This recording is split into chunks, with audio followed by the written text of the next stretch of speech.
Hi everyone, काफ़ी दिनों के बाद मैं वापस से आपके सामने हाजिर हुआ हूँ अपने नेक्स्ट लेक्चर के साथ चैप्टर सॉल्यूशन के।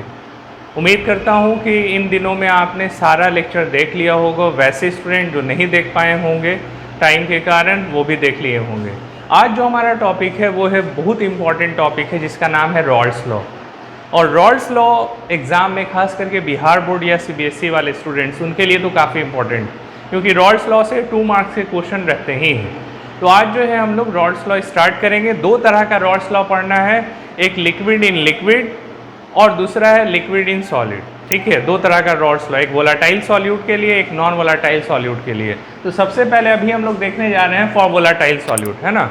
तो let's start. Vapour pressure of liquid liquid solution. तो क्या नाम हेडिंग क्या दिया जा रहा है रॉल्स लॉ स्टार्ट करने से पहले कि वैसा सॉल्यूशन है जिसमें लिक्विड सॉल्यूट भी लिक्विड है और सॉल्वेंट भी लिक्विड है, मतलब both the components are in liquid state.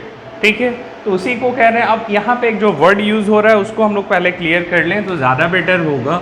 Vapour pressure. अब वेपर प्रेशर क्या है भाई? हिंदी में अगर बात करें, प्रेशर का मतलब सब लोग जानता है। प्रेशर इक्वल्स टू क्या होता है? फोर्स बाय एरिया, मतलब कितने प्रेशर कितना फोर्स लगा रहे हैं कितने एरिया में। ठीक है, तो वही प्रेशर है। प्रेशर मतलब बल लगाना। ठीक है, और कौन प्रेशर लगा रहा है भाई? वेपर लगा रहा है। वेपर जो है वो प्रेशर लगा रहा है। कैसे लगा रहा है, क्यों लगा रहा है, ये जानेंगे हम लोग रॉल्स लॉ में। ठीक है, तो vapour pressure of liquid liquid solution ये पढ़ना है। अब टॉपिक, अब इसमें हमने ये 1 नंबर दे दिया है। 1 नंबर में क्या पढ़ना है? Rawls law for volatile solute. 2 तरह का आपको पढ़ना है, एक Rawls law for non volatile solute है, एक Rawls law for volatile solute. तो फर्स्ट हम लोग वोलाटाइल सॉल्यूट देखने वाले हैं। वोलाटाइल का मतलब क्या होता है? यहाँ पे एक वर्ड यूज हुआ है वोलाटाइल। वोलाटाइल का हिंदी में अगर हम वर्ड कहें तो उसका मतलब होगा घुलनशील। मतलब वो लिक्विड जो दूसरे लिक्विड में क्या है, वोलाटाइल है, घुल जाने वाला है ना। ठीक है, तो वही कह रहा है यहाँ पे वोलाटाइल। अब जैसे पानी में दूध है ना, मिलाता है ना दूध वाला, पानी में दूध है ना, कि दूध में पानी, दूध में पानी मिलाते हैं, तो ये क्या हो गया? वोलाटाइल है। वाटर वोलाटाइल है, सॉल्यूबल है किसमें? लिक्विड मिल्क में। ठीक है, तो वहाँ पे वोलाटाइल वर्ड का यूज़ किया जा रहा है, वोलाटाइल सॉल्यूट, है ना। सॉल्यूबल वर्ड वहाँ पे यूज़ करते हैं। अब क्लियर समझिएगा, वोलाटाइल कहाँ यूज़ करेंगे और सॉल्यूबल कहाँ यूज़ करेंगे। सॉल्यूबल अगर सॉलिड सॉल्यूट लिक्विड सॉल्वेंट में डाल रहे हैं तो वहाँ सॉल्यूबल वर्ड यूज़ होगा, और लिक्विड सॉल्यूट को लिक्विड सॉल्यूशन में डाल रहे हैं तो वहाँ वोलाटाइल यूज़ होगा। ठीक है, और वहाँ पे एक वर्ड और यूज़ करते हैं मिसिसिबल। मिसिसिबल और इमिसिसिबल 2 तरह का लिक्विड होता है। ठीक है ना, तो मिसिसिबल मतलब लिक्विड डिजॉल्व इन लिक्विड, तो मिसिसिबल भी कहा जा सकता है।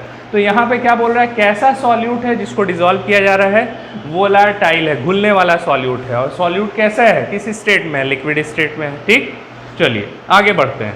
Vapour pressure. अब वेपर प्रेशर को डिफाइन किया जा रहा है कि आखिर वेपर प्रेशर है क्या भाई? तो लिखा वेपर प्रेशर ऑफ लिक्विड या solution.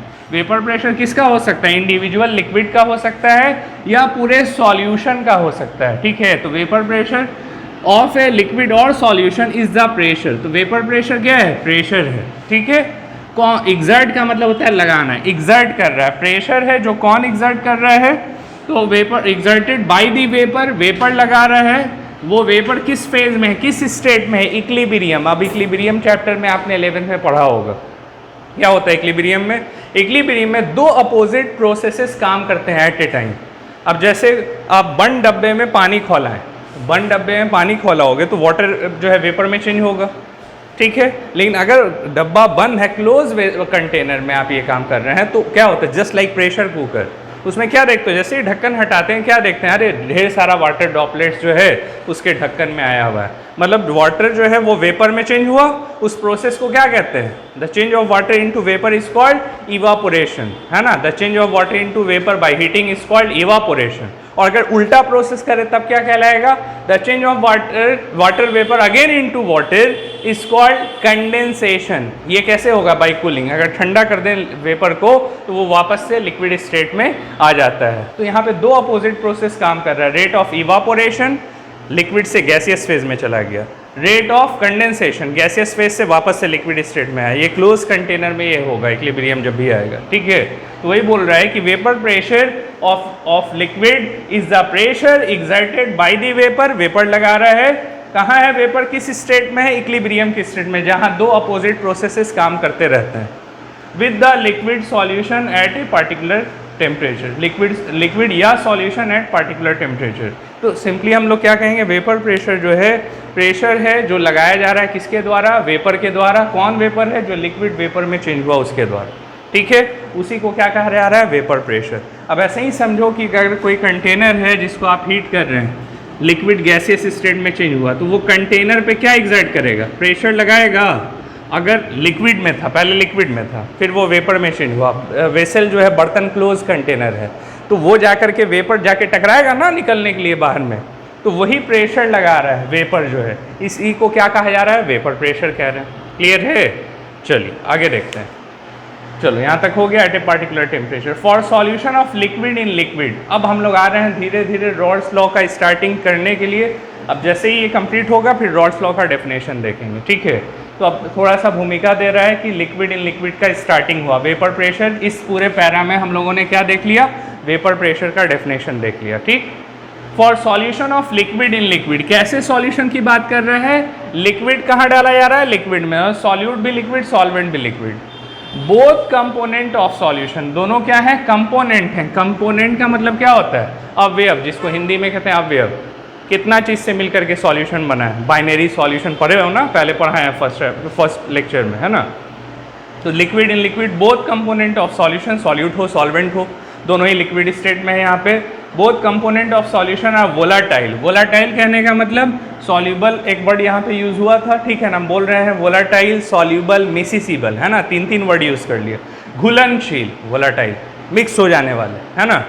So each will form vapour above the solution, अब वेपर बनाएगा, ईच कहने का मतलब दोनों, क्योंकि तो अब पता क्या चला कि वोलाटाइल का वर्ड क्लियर हो ही गया था।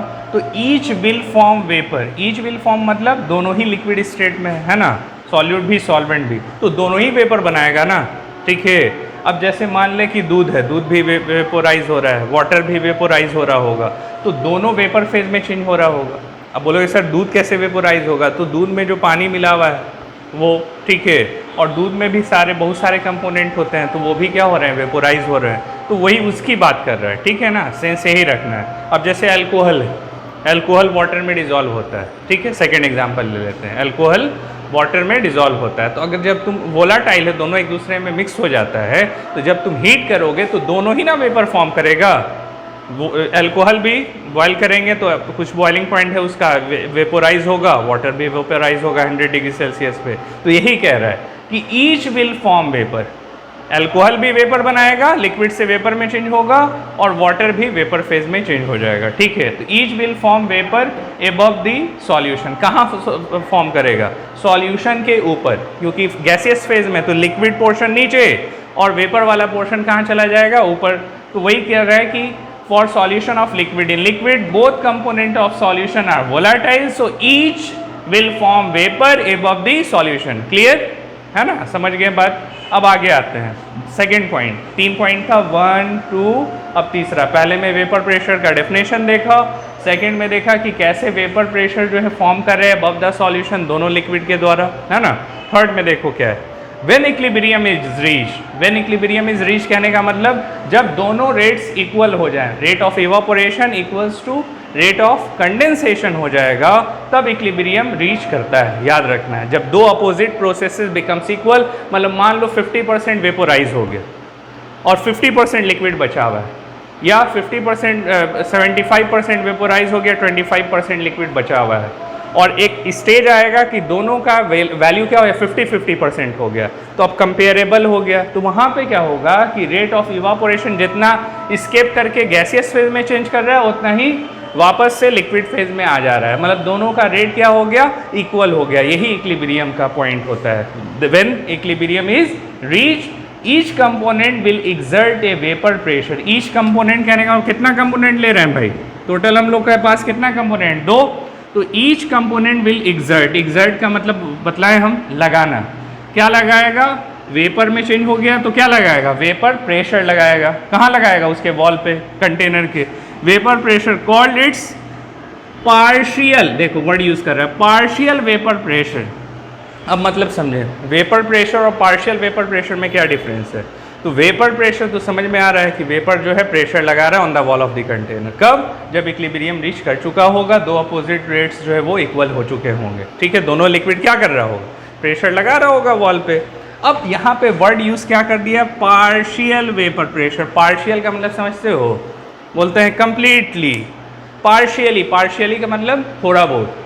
यहाँ पे जो वर्ड पार्शियल वेपर का प्रेशर का मतलब यूज हुआ है, मतलब pressure exerted by single vapour, pressure exerted by single vapor is called partial vapor pressure. The pressure exerted by single vapor in a solution is called partial vapor pressure. मतलब individual जो gas लगा रहा है vapour जो लगा रहा है pressure, उसको क्या कहा जा रहा है, पार्शियल। अब एल्कोहल लगा रहा है तो एल्कोहल का कुछ पार्शियल वेपर प्रेशर होगा, उसी तरह वाटर लगा रहा है तो वाटर का पार्शियल वेपर प्रेशर होगा, और दो पार्शियल वेपर प्रेशर को जोड़ दिया जाए तो टोटल वेपर प्रेशर आ जाता है सॉल्यूशन का, ठीक है। तो पार्शियल का मतलब क्या हुआ, individual pressure exerted by the individual gas. Individual जो गैस है वो कितना प्रेशर लगा रहा है, और दोनों मिला के अगर दोनों को सम अप कर देंगे तो वो टोटल वेपर प्रेशर आएगा। Dalton's law of partial pressure यही था। डाल्टन्स ने कहा था कि अगर 3 गैस हैं, 4 गैस हैं, 2 से ज़्यादा गैस हैं, अगर वो प्रेशर लगा रहे हैं किसी क्लोज कंटेनर में, तो इंडिविजुअल गैस का प्रेशर क्या कहलाएगा, पार्शियल प्रेशर, और सबका total vapour pressure will be equals to sum of partial pressure. मतलब जितने पार्शियल प्रेशर है इंडिविजुअल का, सबको जोड़ दो तो क्या निकल जाएगा, टोटल वेपर प्रेशर आएगा। यही था Dalton's law of partial vapour pressure का, जो हम लोगों को पढ़ना था चैप्टर 11 में, states of matter, solid, liquid और गैस में, है ना। चलो, तो यहाँ पे क्लियर हो गया कि पार्शियल वेपर प्रेशर क्या है।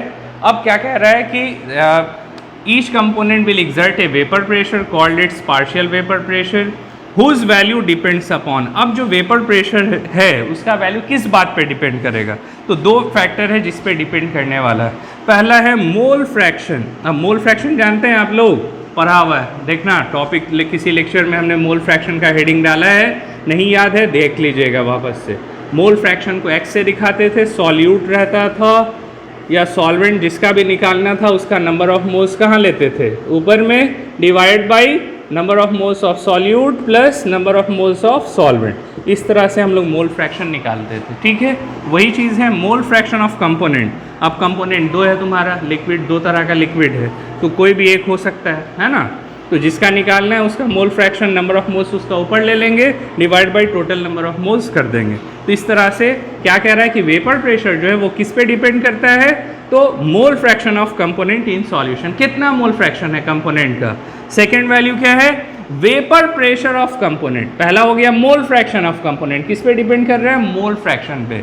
सेकेंड किस पे डिपेंड कर रहा है, vapour pressure of component in pure state. Vapour pressure तो पूछ ही रहा है, यहाँ पे हम लोग क्या निकालना है, वेपर प्रेशर ही की बात कर रहे हैं ना। Each component will exert vapour pressure that is called partial vapour pressure. तो वेपर प्रेशर डिपेंड्स अपॉन, मतलब किसकी बात कर रहे हैं, वेपर प्रेशर किस पे डिपेंड करेगा, तो मोल फ्रैक्शन ऑफ कंपोनेंट पे डिपेंड करेगा, पहला फैक्टर।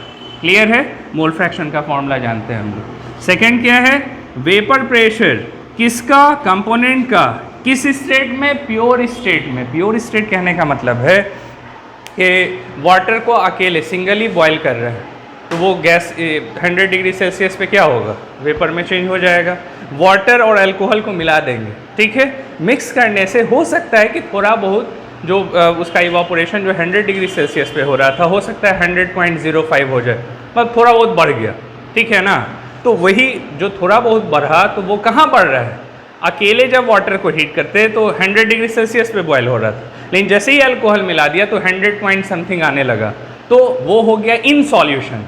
और सिर्फ प्योर वाटर को गर्म कर रहे हैं और 100 डिग्री सेल्सियस पे बॉयल होने लगा तो हो गया इन प्योर स्टेट। यही डिफरेंस है, प्योर स्टेट और सॉल्यूशन में यही डिफरेंस आता है।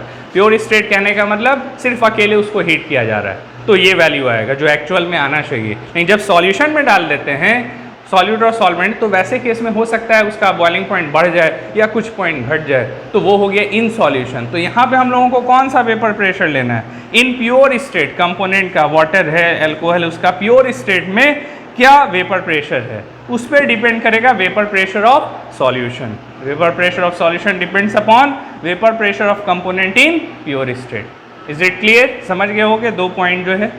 चलिए ठीक है, नोट कर लें, स्क्रीनशॉट ले लें। अब हम लोग रॉल्स लॉ का जो बेसिक डेफिनेशन है, रॉल्स ने क्या कहा था, वो देखने वाले हैं। अब इससे 2 मार्क्स के क्वेश्चन तय हैं, चाहे वो बिहार बोर्ड हो चाहे CBSE हो। अब आप जब आएगा एग्जाम में तो याद करेंगे, यहाँ से सही बोल रहे थे, रॉल्स लॉ तो आया था 2 मार्क्स का। स्टेट रॉल्स लॉ ये आना है, for volatile solute, for non volatile आता है। तो अभी हम लोग क्या देखने वाले हैं, Rawls law for volatile solute, liquid in liquid solution. अच्छे से समझना है ताकि एकदम याद हो जाए, रॉल्स लॉ भी क्लियर हो जाए 2 नंबर का, है ना। चलिए स्टार्ट करें। रॉल्स लॉ तो किसने दिया, कब दिया, ये भी थोड़ा जान लेते हैं। In 1886 FM Raoult put forward following result called Raoult's law as. तो किसने दिया, FM रॉल्स। कैसे याद रखेंगे, FM रेडियो है ना, FM रेडियो से FM रॉल्स याद रखना है। कब दिया, 1886 में। क्या कहा वो देख लीजिए थोड़ा। In a solution the vapour pressure of component, अब कंपोनेंट जो है यहाँ पे हम लोग क्या कर रहे हैं, the vapour pressure of component A and B हम ले लिए, ठीक है ना। अब जैसे सॉल्यूट को A मान लो, सॉल्वेंट को B मान लो, है ना। तो the vapour pressure of component at a given temperature is equal to, equal है ना। वेपर प्रेशर सॉल्यूशन का क्या है, इक्वल है किसके, मोल fraction of component in solution. Mole fraction किसके इक्वल हो रहा है, वेपर प्रेशर किसके इक्वल हो रहा है, मोल फ्रैक्शन ऑफ कंपोनेंट, ठीक। Multiplied by vapour pressure of that component in pure state. अभी जस्ट पीछे हम लोग देखे हैं, है ना। तो जो जिस पे फैक्टर पे डिपेंड कर रहा था उसी के इक्वल हो रहा है ना। तो vapour pressure of component A लें या B लें, इक्वल्स टू किसके है, मोल fraction of component in solution into vapour pressure of that component in pure state, vapour pressure of that component in pure state, ठीक है। अब देखिए क्या आ रहा है फॉर्मूला। तो जैसे मान लो कंपोनेंट A का वेपर प्रेशर निकालना है तो PA कर देंगे उसको। PA क्या है भाई, तो vapour pressure of component A है। PA क्या है, vapour pressure of component A है। PB क्या है, vapour pressure of component B है। किसके इक्वल हो रहा है, इक्वल टू किसके इक्वल हो रहा है, मोल फ्रैक्शन ऑफ कंपोनेंट। तो मोल फ्रैक्शन ऑफ कंपोनेंट एक्सेस से दिखा रहे कंपोनेंट A है, तो mole fraction of component A multiply का साइन दे, डॉट दिया हुआ है, मल्टीप्लाई का साइन भी दे सकते हैं, into vapour pressure of that component in pure state. बतला चुके हैं प्योर स्टेट का क्या मतलब है, P0A से दिखाएंगे। Vapour pressure of component A in solution को PA से, vapour pressure of component in pure state को P0, ऊपर में क्या हो गया, 0 डाल दिया, है ना। P0A का मतलब समझ जाना कि प्योर स्टेट की बात कर रहा है।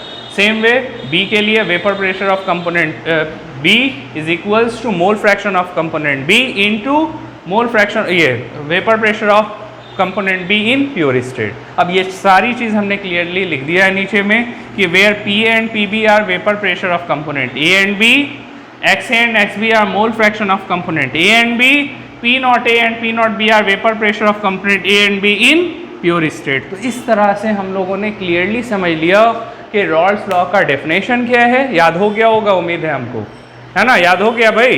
तो vapour pressure of component is equals to what, mole fraction of component into vapour pressure of component in pure state. अगर A है तो A लेंगे, B का निकालना है तो B का फॉर्मूला ले लिया जाएगा। A और B का मतलब है दोनों ही लिक्विड है, किसी का भी आप ले रहे हैं उसका mole fraction into vapour pressure in pure state लेना है। Is it clear. चलिए इसका स्क्रीनशॉट ले लें और नोट कर लें। अब जो इक्वेशन हम लोगों को मिला रॉल्स लॉ में, क्या मिला, PA equals to XA into P0A और PB equals to XB into P0B। अब इसी को हम लोग को रिलेट करने वाले हैं टोटल प्रेशर से, total pressure of this system. कि total pressure of this system, vapour pressure of this system is equals to partial pressure of A plus partial pressure of B, ठीक है।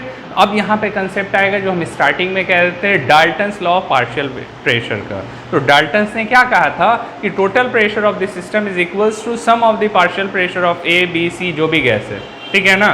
तो वही चीज़ है। तो यहाँ पे आप देखिए क्या लिखा हुआ है, एक कोरिलेशन आने वाला है नीचे में कि if P is total pressure of system, P क्या है, टोटल प्रेशर है, P टोटल कह सकते हैं इसको, है ना, यहाँ लिखा हुआ है P is total pressure of system या सॉल्यूशन। P क्या है, टोटल प्रेशर है सिस्टम या सॉल्यूशन का at same temperature, then by Dalton's law of partial pressure. अब आया word Dalton's law of partial pressure, मतलब प्रेशर बाय इंडिविजुअल गैस। क्या आएगा, is equals to sum of the partial pressure, तो P total, total pressure of the system, total pressure of the system equals to partial pressure of A plus partial vapour pressure of B। अब P याद करें कि Rawls law में हम लोग यही पढ़े, PA equals to XA into P not A, PB equals to XB into P not B। अब हम लोग सिंपली क्या करने वाले हैं, याद कीजिए, vapour pressure of A equals to क्या आ रहा था, mole fraction of A into vapour pressure in pure state. क्या PA की जगह पे लिख सकते हैं हम लोग XA into P not A, same way PB की जगह पे हम लोग क्या लिख सकते हैं, XB into P not B। इसको इक्वेशन 1 मान लिया गया है रॉल्स लॉ को, और इसको क्या मान रहे हैं, इक्वेशन 2 मान रहे हैं, ठीक है। अब याद कीजिए, आप पीछे हमने बतलाया था कि मोल फ्रैक्शन अगर एक का निकाल लें तो दूसरे कंपोनेंट की निकालने की जरूरत नहीं, 1 से सब्सट्रैक्ट कर दीजिए, ठीक है। तो याद करो, mole fraction of A plus mole fraction of B is equals to क्या आ रहा था, 1। Mole fraction of solute plus mole fraction of solvent equals to 1। तो अगर मोल फ्रैक्शन सॉल्यूट का निकाल लिया तो मोल फ्रैक्शन सॉल्वेंट के निकालने की जरूरत नहीं है। आप क्या करेंगे, बस 1 से सब्सट्रैक्ट कर दीजिए मोल फ्रैक्शन ऑफ सॉल्यूट x से, तो x भी निकल जाएगा, है ना। तो यहाँ पे हम लोग लिख सकते हैं XA plus XB equals to क्या होगा, 1। तो देयरफॉर XA इक्वल्स टू क्या होगा, 1 माइनस XB। तो वही चीज़ यहाँ किया है कि XA की जगह पे क्या ले लिया, 1 माइनस XB ले लिया, तो P नॉट A जैसे है वैसे ही रह गया, और XB into P not B भी वैसे ही रह गया। अब इसको आप मल्टीप्लाई करेंगे तो क्या आएगा, P not A minus P not A into XB आएगा, plus XB P not B जैसे है वैसे ही रह गया। अब यहाँ पे देखिए XB दोनों में कॉमन आ रहा है ना, XB दोनों में कॉमन है, तो हम लोग क्या करेंगे, P not B minus P not A, P not B minus P not A common दोनों में क्या है, ब्रैकेट में डाल दिया, XB हो गया, ठीक है, प्लस P नॉट A यहाँ पे लिख दिया। देयरफॉर क्या पता चला कि total pressure, total vapour pressure of the system equals to P not B minus P not A into XB plus P not A। ये इक्वेशन 3 मान लिया गया है, ठीक। चलिए आगे बढ़ते हैं। Since P not A and P not B are constant at particular temperature, ये लाइन बहुत ही इंपॉर्टेंट है। क्या कह रहा है कि पार्टिकुलर टेम्परेचर पे क्या हो जाता है, जो प्योर स्टेट का वेपर प्रेशर होता है वो क्या हो जाता है, कांस्टेंट हो जाता है। P नॉट A और P नॉट B का जो वेपर प्रेशर है प्योर स्टेट में वो क्या हो जाता है, पार्टिकुलर टेम्परेचर पे कांस्टेंट। अब कांस्टेंट का मतलब पता है, ना बढ़ेगा ना घटेगा। तो अब बतलाओ कि P नॉट A और P नॉट B 1 मान लेते हैं, कांस्टेंट हो गया, ठीक है, ये भी कांस्टेंट है। तो P टोटल किस पे डिपेंड करेगा, P टोटल अगर ये कांस्टेंट है P नॉट A और P नॉट B, तो P टोटल किस पे डिपेंड करेगा, बतलाइए। P टोटल किस पे डिपेंड करेगा, मोल फ्रैक्शन ऑफ B पे, है ना। अगर मोल फ्रैक्शन ऑफ A लेते, यहाँ पे ऐसे भी कर सकते थे, XB की जगह पे 1 माइनस XA ले लेते, कोई भी एक ले सकते हैं, ठीक है। तो P प्रोपोर्शनल टू XB या XA आ सकता था, P टोटल। तो क्या देख रहे हैं हम लोग, from equation 3 we see that total vapour pressure is a linear function of mole fraction, is a linear function of mole fraction. Total vapour pressure is a linear function of mole fraction B या A, कोई भी एक ले सकते हैं जो वहाँ पे वैल्यू में लिया गया। दस अगर ग्राफ प्लॉट किया जाएगा, दस ए स्ट्रेट लाइन, कैसा लाइन मिलेगा, straight line is obtained when P total pressure is plotted against XA और XB, XA और XB, यहाँ पे और करना बेटर होगा, और XB। अगर P का XA और XB के अगेंस्ट ग्राफ प्लॉट किया जाता है तो आपको कैसा लाइन मिलेगा, स्ट्रेट लाइन मिलेगा। क्लियर है, कोई डाउट होगा तो कमेंट करना, फिर से बतलाएंगे, है ना। स्क्रीनशॉट ले लीजिए।